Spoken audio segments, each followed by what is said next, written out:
PR kita yang paling besar adalah tauhid dan akidah.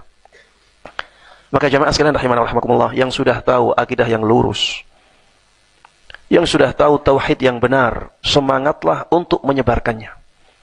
Penuhi media-media sosial dengan keberkahan ilmu ini, yaitu ilmu tentang tauhid, ilmu tentang akidah. Coba lihat jemaah, banyak masyarakat yang masih melakukan kesyirikan dan mereka menganggapnya sebagai bentuk ibadah. Ini yang parah.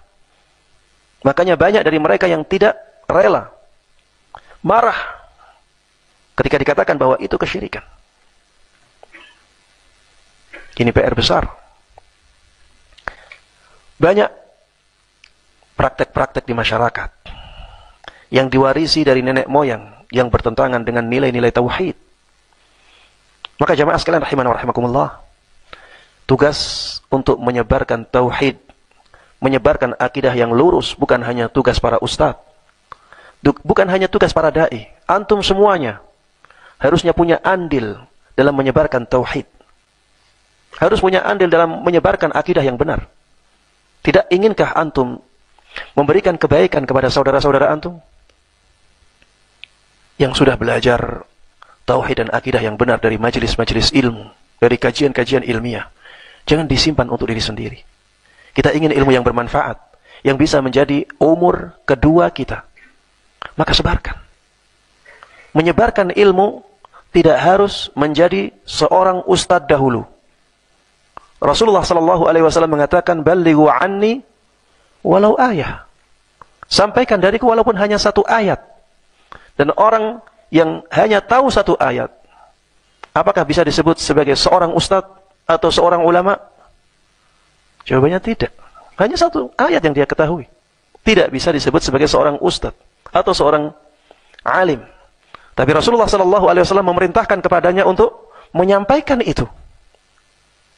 Maka jemaah sekalian rahimana wa rahimakumullah, ana yakin antum semuanya tahu lebih dari satu ayat. Sampaikan itu kepada umat, kepada saudara-saudara kita. Mungkin nanti ada feedback yang tidak baik. Ya wajar. Seperti itulah resiko menyebarkan kebaikan.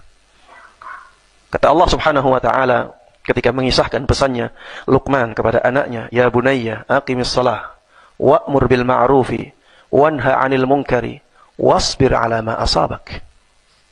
Wahai anak kecilku yang aku sayangi, dirikan salat, perintahkan kepada yang ma'ruf dan ingkari kemungkaran. Wanha 'anil munkar, cegahlah kemungkaran, laranglah kemungkaran. Wasbir 'ala ma asabak, dan bersabarlah terhadap apa yang menimpamu. Ketika kita berdakwah, menyampaikan kebaikan, berdakwah mengingatkan manusia dari keburukan, ada feedback yang tidak baik. Makanya Luqman berpesan kepada anaknya, bersabar setelah berpesan tentang amar ma'ruf nahi mungkar. Jemaah sekalian rahimana wa rahimakumullah, akidah, tauhid, dan menjauhi kesyirikan, ini merupakan tujuan utama manusia diciptakan. Wa ma khalaqtul jinna wal insa illa liya'budun. Aku tidaklah ciptakan jin dan manusia kecuali agar mereka beribadah kepadaku saja. Ketika dengan menuntut ilmu agama kita bisa mewujudkan ini, maka sungguh ini merupakan keberkahan yang luar biasa dari menuntut ilmu agama.